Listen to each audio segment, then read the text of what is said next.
তিনটা জিনিস যদি আমরা করতে পারি তাহলে আমরা ইমানের স্বাদ পাবো। আজকে ইমান আনছো, কিন্তু ইমান আনছো কি আনো না এটাই তুমি বুঝো না।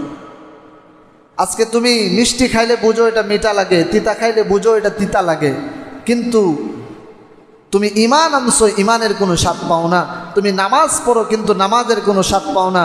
তুমি আল্লাহর জিকির করো, জিকিরের কোনো স্বাদ পাও না। তোমার আমলগুলোতে তোমার কোনো স্বাদ নাই, রসকস নাই। এর কারণ কি?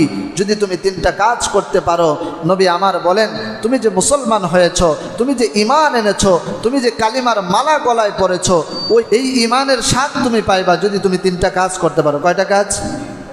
আমল করতে পারবো না ইনশাল্লাহ? আল্লাহ আমাদেরকে আমলের নিয়তে শোনার তৌফিক দান করো, সকলে বলে আমিন। নবীজি আমার বলেন, সালাসাতুম মান কুন্না ফীহি, তিনটা জিনিস এমন আছে যার ভিতরে এই তিনটা জিনিস থাকবে, ওয়াজাদা হালাওয়াতাল ঈমান, আমার ওই উম্মত ইমানের স্বাদ পেয়ে যাবে। সুবহানাল্লাহ। নবীজি কখনো মিথ্যা কথা বলেন নাই পুরা জিন্দেগিতে। আমার নবীর কথা 100% সত্য, আল্লাহর কথা যেমন সত্য নবীজির কথাও সত্য। আল্লাহ রাসূল সাল্লাল্লাহু আলাইহি সাল্লাম যখন এই বললেন, তখন প্রথম নাম্বার যে জিনিসটা আনলেন, নবীজি ডাক দিয়ে বললেন, আইয়াকুনাল্লাহু ওয়া রাসূলুহু আহাব্বা ইলাইহি মিম্মা সিওয়াহুমা।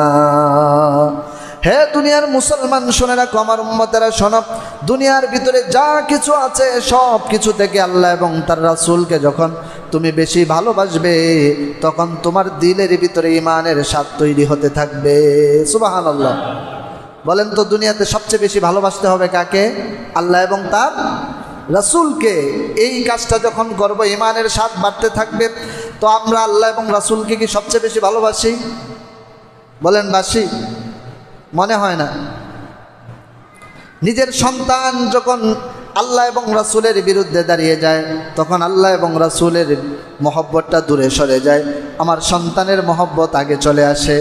মা বাবা যখন আল্লাহ এবং রাসূলের মহব্বতের সামনে দাঁড়ায়, প্রতিযোগিতায় দাঁড়িয়ে যায়, আল্লাহ এবং রাসূলের মহব্বতটা দূরে সরে যায়, মায়ের মহব্বতটা আমার কাছে আপন হয়ে যায়। আমার নেতা এবং ইসলাম যখন এক জায়গায় দাঁড়িয়ে যায়, তখন ইসলামকে কটাক্ষ করতে দ্বিধাবোধ করি না, নবীর ওয়ারিসদেরকে কটাক্ষ করতে দ্বিধাবোধ করি না। আমি তখন নেতার পক্ষ নিয়ে নেই। ঠিক কিনা বলেন? ঠিক না কথাটা? ইসলাম কি বলে এটা আমার দেখার সময় নেই, কারণ আমি অমুক দল করি, আমার নেতা এটা বলছে, অতএব এটা বুঝা হোক না বুঝা হোক আমাকে মানতেই হবে, কিছু করার নেই। তো এটার নাম তো ইমান না। সাহাবায়ে কেরামের ইমান এমন ছিল, যুদ্ধের ময়দানে বাবা দাঁড়িয়ে গিয়েছে, নবীজির বিরুদ্ধে বাবা দাঁড়িয়ে গিয়েছে, বাবার মাথাটা আলাদা করতে দ্বিধাবোধ করে নাই। ভাই ভাইয়ের সামনে তলোয়ারের সামনে এসেছে, কিন্তু ভাইকে ক্ষমা করার মতো কোনো সুযোগ তার কাছে নাই।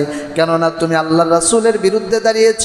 মা দাঁড়াক, বাবা দাঁড়াক, সন্তান দাঁড়াক, যে কেউ দাঁড়াতে পারো, কিন্তু আল্লাহর রাসূলের সামনে, আল্লাহর রাসূলের মহব্বতের সামনে তুমি বাধা হতে পারবে না। যে আমার রাসূল আল্লাহ এবং রাসূলের সামনে বাধা হবে, তার মত হোক, তার আদর্শ হোক, তার জীবন নিয়ে হলেও সাহাবায়ে কেরাম কোনটা বোধ করতো না। ঠিক কিনা বলেন? একটু ভাবতো না যে এটা কে, এটা আমার বাবা, সন্তান না কে, এটা দেখার সময় আমার নাই। আমার সময় একটাই আছে, আমি একটা জিনিস দেখব, আমি আল্লাহ এবং রাসূলকে ভালোবাসি। এই ভালোবাসার সামনে যে প্রাচীর হয়ে দাঁড়াবে, তাকে লাথি মেরে ভেঙে দেওয়া হবে। এটাই ছিল সাহাবায়ে কেরামের আদর্শ। আল্লাহ রাসূল বললেন, দুনিয়ার সব কিছু থেকে যখন তুমি আল্লাহ এবং রাসূলকে বেশি ভালোবাসতে পারবে, তাহলে বুঝতে পারবে তোমার ইমানের স্বাদ তোমার ভিতরে আসবে, তুমি ইমানের স্বাদ পাইতে থাকবে। 2 নম্বরে হলো আইয়ুহিব্বাল মারআ লা ইউহিব্বুহু ইল্লা লিল্লাহ। একজন আরেকজনকে ভালোবাসবো, এক ব্যক্তি আরেক ব্যক্তিকে ভালোবাসবে কার জন্য? বলেন, কার জন্য? আল্লাহর জন্য। এটা হলো 2 নম্বর জিনিস। ইমানের স্বাদ যদি পাইতে চান, ইমানটা তিতানা মিঠা এটা যদি বুঝতে চান, তাহলে 2 নম্বর আমল হলো আপনি যাকে ভালোবাসবেন তাকে একমাত্র কার জন্য ভালোবাসবেন? বলেন, কার জন্য ভালোবাসবো? আল্লাহর জন্য। যখন কোনো মানুষকে ভালোবাসতে পারবো, তখনই বুঝবেন আপনার ভিতরে ইমানের স্বাদ আসতে থাকবে।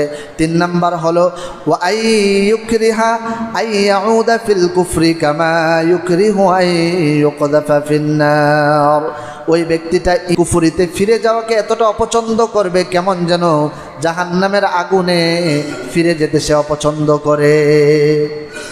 আগুনের মধ্যে ঝাঁপ দিতে যেমন সে অপছন্দ করে, ইসলামকে ছেড়ে দিয়ে কুফরিতে ফিরে যাওয়া তাকে যখন সে এতটা অপছন্দ করবে, তখন এই তিনটা কাজ যখন তার ভিতরে আসতে পারবে, তখন আল্লাহ রাসূল বলেন, ও আমার উম্মত শোনো, তোমার দিলের ভিতরে ঈমানের স্বাদ আসতে থাকবে। সুবহানাল্লাহ। এই তিনটা কাজ করতে পারবো না? এক নম্বর কাজ কি বললাম? ঈমানের স্বাদ পাইতে হলে তিনটা কাজ করতে হবে। এক নম্বর কাজ, আল্লাহ এবং রাসূলকে সব কিছু থেকে বেশি ভালো বাসতে হবে।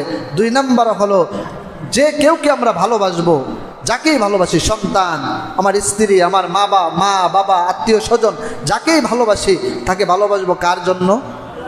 আল্লাহর জন্য। বলেন কার জন্য? আল্লাহর জন্য ভালোবাসবো। তিন নম্বর হলো যে কুফরিতে ফিরে যাওয়া, কাফের হয়ে যাওয়াটাকে এতটা অপছন্দ করতে হবে যেমন আপনি অপছন্দ করেন আগুনের ভিতরে ঝাঁপ দেওয়াকে। এই তিনটা কাজ করতে পারলে ঈমানের স্বাদ পাওয়া যাবে। আল্লাহ রাব্বুল আলামিন আমাদেরকে আমল করার তৌফিক দান করো, সকলে বলে আমিন।